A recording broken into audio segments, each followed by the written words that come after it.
成分的一态又来了。娱乐圈是个大染缸，各种各样的人都有，诸如潜规则等更是比比皆是，就连大姐大韩红都难以幸免。在妻子的浪漫旅行中，很多女明星说起了那些埋藏在心底的陈年往事。关于自己遇到过的潜规则，应采儿说，在自己刚出道不久，18岁拍电影的时候，去台湾做宣传，秘书来敲酒店房门，拿了一整袋的现金，对他说：“我们老板要给你的钱。”应采儿也明白了这是什么意思，没有犹豫，直接拒绝：“你把它还回去吧。”那时候年纪轻轻的应采儿想了想，觉得既害怕又委屈，就给妈妈打了电话。妈妈特别骄傲地说：“你做得很好。”谢娜也讲述了自己的经历，不过性格刚烈的她不但拒绝了，还用自己的方式报复了对方。那时候谢娜还在四川上学，到一个剧组里演一个小角色。她去报道的第一天，剧组里的制片人看四下无人，就对她说：“小姑娘，来，叔叔抱一下，这是我们这里的规矩，算是欢迎的方式。”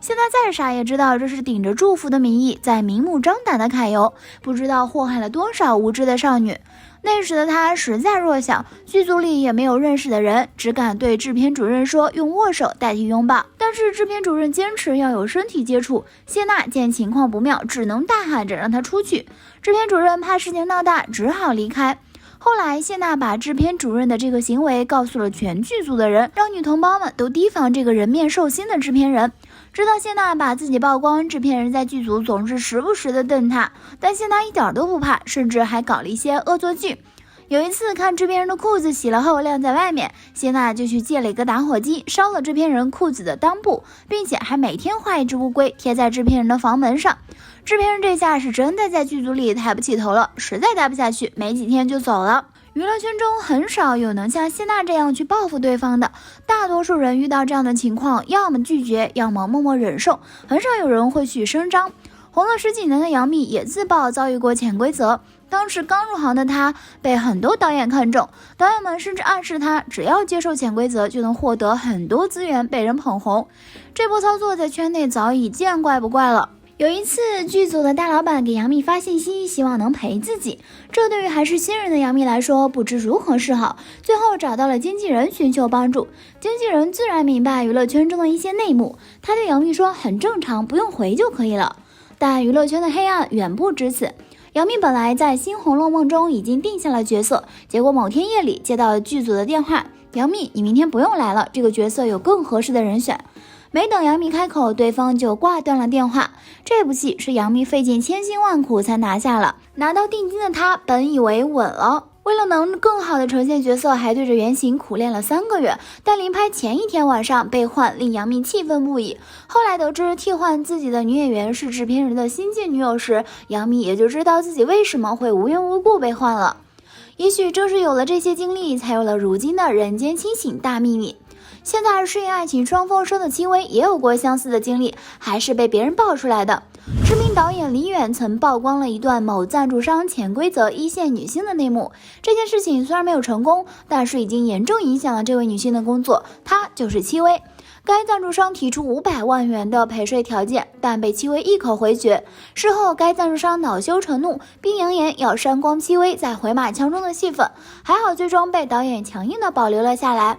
对于潜规则上位，范冰冰才是真正的受害者。她曾自曝在低谷期间没有什么资源能接到角色，甚至很小的角色都轮不到她，她不得不亲自多跑剧组。当时有大佬邀请她吃饭喝咖啡，并暗示会给资源，范冰冰都回绝了，但是她也不敢得罪，只能想办法找补。有一次范冰冰到剧组试镜，凭借自己的努力试了7、8次戏，好不容易争取到了一个角色。就在快要进组开机的时候，范冰冰临时被人换掉了，她对此很不满，后来才被告知替换她的人是当时那部剧投资人的女朋友。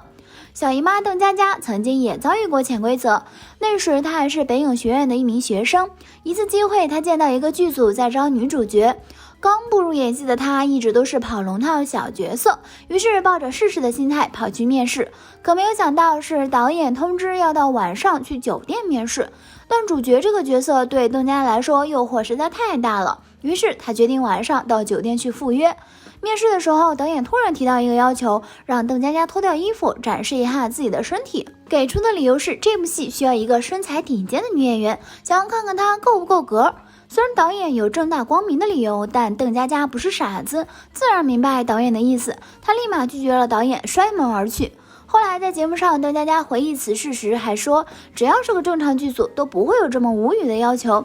这次与角色擦肩而过，让邓家佳跑了整整6年的龙套，好在他从来没有放弃过。2010年，邓家佳拿到了《爱情公寓》小姨妈唐悠悠一角，结果这部剧大爆，邓家佳也跟着红遍了大江南北。如今已经54岁的李若彤，算是在圈内较早遭遇潜规则的人。90年代香港娱乐圈竞争激烈，李若彤迅速走红以后，因为没有圈内大佬或者富商做靠山，所以很快有导演开始觊觎她。偏偏李若彤的性格很应景，所以面对导演疯狂的潜规则暗示，李若彤摆出了置之不理的架势。或许正因为如此，在当年那种环境里，李若彤慢慢的就变得不红了。其实除了缠身子外，圈内的潜规则还表现在其他方面。凭借华妃爆红的蒋欣就曾在采访中自曝，刚出道的时候有人打算要钱收买她，她感觉特别受辱。与韩红一同做客《天下女人》时，她又爆料亲眼目睹剧组的导演和副导演坐在一起挑选出演剧中角色的女演员。一名导演在拿起一张照片时，直言不讳地表示，这妞不错。蒋欣表示自己当时听到这句话之后非常的厌恶，感觉他们就像选妃一样。他还生气地说，如果你拿的是我的照片，我现在就过去会给你一巴掌。更怒斥这些人是在毁掉娱乐圈这个圈子，也在毁掉这个社会。作为好姐妹的韩红在一旁听到蒋欣的经历也感慨连连，谈及自己是否经历过潜规则时大方承认比比皆是。当然，韩红曾遭遇的潜规则并不是大家普遍默认的陪睡，而是被要钱。面对这样的无耻行径，韩红霸气回应，我没钱。韩红还真不愧是歌坛大姐大，即便是在自己没那么红火时也能做到这么霸气。百搭女主杨紫很小的时候就遭受过社会的毒打，8岁那年，妈妈带着小杨紫去参加一部电视作品的面试，经过各种环节面试，最终导演制片人确认了由杨紫出演，并且签下合同。杨紫和妈妈都为签下这部剧而感到高兴不已，可是没想到当天晚上，杨紫却接到副导演的通知，说这部戏需要换成投资方的女儿来出演，把她的角色换掉。虽然当时在场的杨紫只是假装看电视在笑，但是等副导演走后，她痛哭不已。不过随着年龄的增长，杨紫对于这样的事情早已看开了。这些年她一步一个脚印，终于成了娱乐圈无可替代的存在。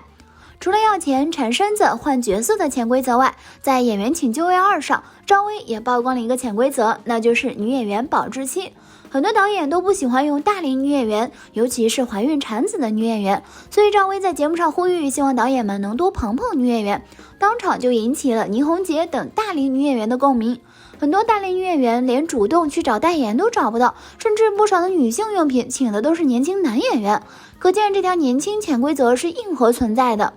潜规则在娱乐圈早已不足为奇，也有人认为这是一个快速蹿红的好机会。作家安如意面对潜规则曾不假思索地表示，如果是张艺谋或者李安之类的大导演，如果给了我暗示，我愿意去做，因为这个机会很难得，自己耽误不起，而且这样的男人绝对是撑得起你的，这种机会转瞬即逝，错过就没有了。确实潜规则可能是一个机会，但想靠这个长红多少有点不实际。如果只有好看的皮囊，没有任何实力的话，即便是背后有人捧，也走不了太远。吴谦就是个例子，娱乐圈是个充满诱惑的地方，要独善其身真的不容易。就连吴京都说，女孩子不要轻易进入娱乐圈。但既然进了这个大染缸，就要坚守自己的本心。命运馈赠的礼物早已在暗中标好了价格，如果做出选择，就要有承担后果的勇气。好啦，今天的视频呢就分享到这里啦。如果喜欢 C 太的视频，就请多多点和关注， C 太每天都会更新精彩娱乐资讯哦。